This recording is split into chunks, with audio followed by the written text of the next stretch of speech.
right, everybody, we are back again. It is December 21st now, 2018, 4:26 a.m. And before we get into the main topic of this video, I just wanted to do a little quick update. This is the earthquake that we've been talking about that happened right near Russia, right on the fault line here, just to the west of Anchorage.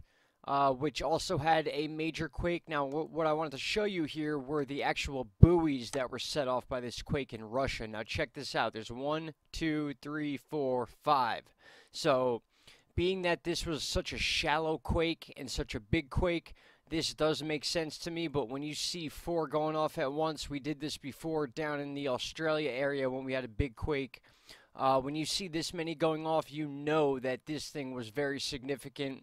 I know a lot of Russian news doesn't make its way over to the U.S. like in detail, but we have what we can use, and this is what we're going to use to show you guys. So clearly, this earthquake did a lot as far as the buoys in the ocean. So I just wanted to clear that up and touch base and give you a little update there. Now, with that said, we are looking at current temperatures right now, and if you notice, I went outside before, and again, it's around 4:30 in the morning. It is 50 degrees out right now in northeast Pennsylvania.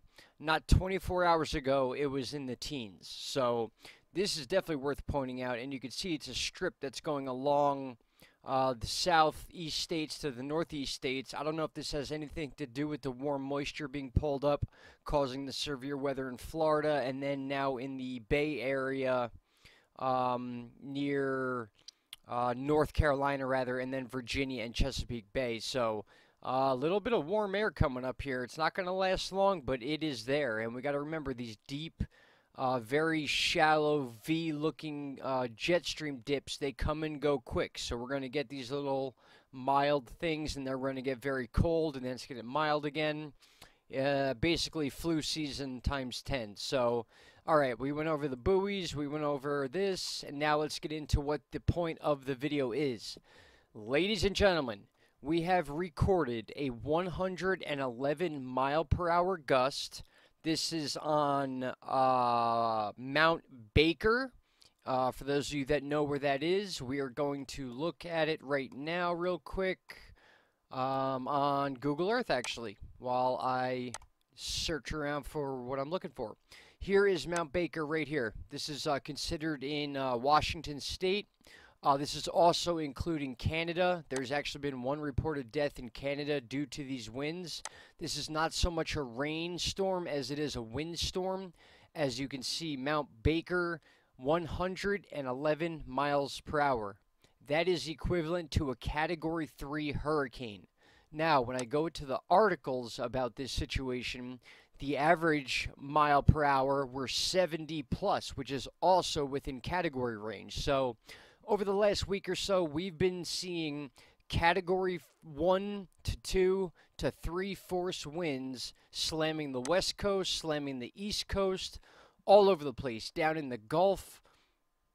Basically, what I'm trying to say is what is going on right now. And again, I can't think of anything other than the fact that we are dealing with a severe El Nino, very, very deep dips in the jet stream that's allowing things to happen this way. Now, I want to point something out real quick. Look at this rotation right here up by Alaska. Now, this could or could not be the reasoning behind the crazy jet stream dips. Now, whether this goes over and then tries to shoot down quick to correct itself over the U.S., that could be one of the reasons. Or it could be trying to go underneath and then over this big low pressure system that is producing category force winds and damage, multiple areas with damage in Washington, parts of Portland, Vancouver. Like I said, there was one death there. I just put one little point here to show you how strong these winds are off the coast, 74 miles per hour. And this is constant, guys. This is a big system right here, and this is expected to roll down in this direction. Now, that doesn't mean there's going to be 100-mile-an-hour winds in this area. It just means that this system is moving in quickly, and this is what is going to eventually come down and then be our possible nor'easter later in the week. So this all ties together, guys. You got to understand you can move as far west as you want, and you start seeing these things develop in this area, and you can kind of follow them in this direction and get a general idea of what to expect. But when you're talking about 111-mile-per-hour winds, you don't really expect that this time of year. Higher elevations, yes, they do get higher winds, but 111 Category 3 strength winds, that's crazy. And just to show you how crazy it might be, I'm going to play a few seconds of this clip and just listen to what he says right here. The way. And up on Mt.Baker, if you're familiar with the Cascades, a little bit east of Seattle, some of the high terrain had some crazy wind gusts. Mt.Baker had 111-mile-per-hour wind gusts. And down in the low levels, we've had wind gusts of about...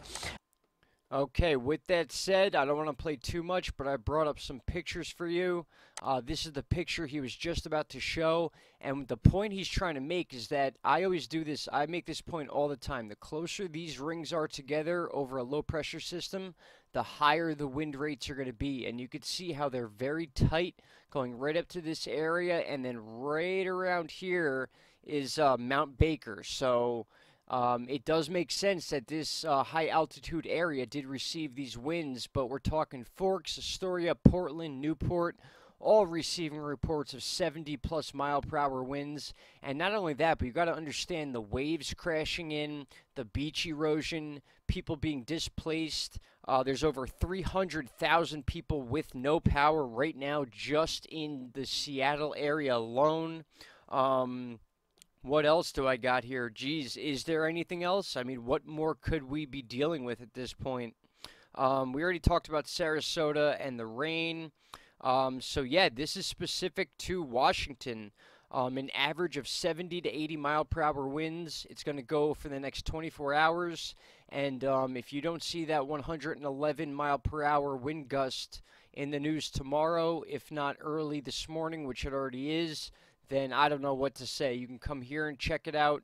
But let's get through the rest of these pictures and let you guys go. All right, this will close us out here as we look at a few screenshots to verify what's going on here in the Washington and Seattle area. So this is that screenshot we just showed on the meteorologist anchor channel. I think that was the Weather Channel. And basically what he was trying to do is show you how tight these rings are. I know it's hard to see my cursor in here. I'll kind of just draw. There you go. You can see these lines here. The closer they are together, the higher the wind rates are. So that is why we're dealing with such high wind rates in this area, and then especially down this coastal area, going through Astoria, Portland, Newport even. Now the next pictures are important because they show this. When you see these wind gusts pushing in, you can expect waves. Again, this isn't a big rainmaker. It's more of a wind and displacement deal because the beaches are producing massive waves. They're going to continue over the next 24 to 36 hours. And then when you get up towards Seattle and Binghamton, you see these long string outs. This is where it begins to become snow. And then you're going to start seeing this whole system dip down over the central part of the country. And we've already talked about that. That is what is going to possibly be our next nor'easter. So here is a shot of some of the waves crashing into a bridge side. You can see the water shooting up. So, yeah, guys, this is no joke. They are definitely dealing with some bad situations. I wish I could play this video for you. So follow this fence right here. This is the back of the fence, which should be turned this way and connect right here.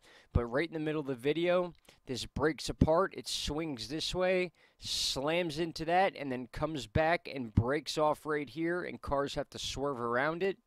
That is also going on in Washington. And then finally, this is another similar chart to what we just looked at, but look at all these inlet wind icons.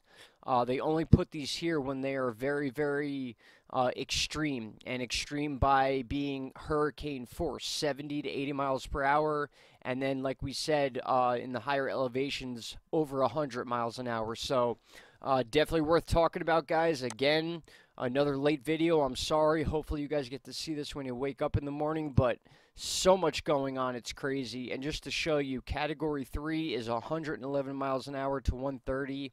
Once you hit 111, that's equivalent to a Category 3 hurricane. And we are well out of hurricane season now, being that it is almost a month past the end of hurricane season. So here's windy.com for all of you that want to go check it out.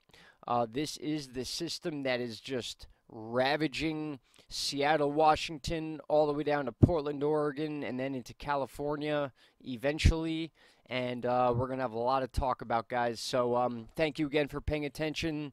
This is video number 2. It might be the last one for this morning. Tomorrow's another day, and we will get there, guys. Just stay safe.